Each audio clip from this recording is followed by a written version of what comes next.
tere sõbrad!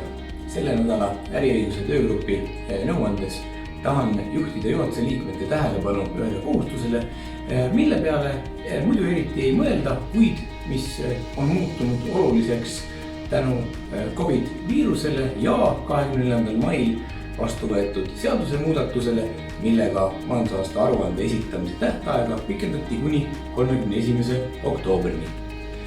See tähendab seda, et aruande kuupäeva ja aruande esitamise kuupäeva vahele jääb 10 kuud.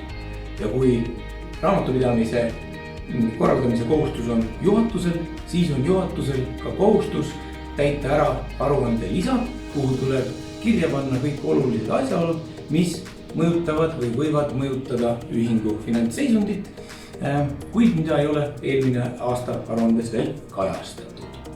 Ja kuna raamatupidamise kohustus on kehtestatud otse võlausaldajate huvides, siis selle kohustuse rikkumise korral saavad juhatuse liiget hageda võlausaldajad otse, et nad ei pea ühingu vastu oma nõudeid pöörduma. Ja kui võlausaldaja suudab ära tõendada, et ta tugines majandusaasta aruandele ja seal on jäetud mõni oluline asjaolu kajastamata, siis võib sellest tekkinud kahju võlausaldaja nõuda otse juhatuse liikme käest.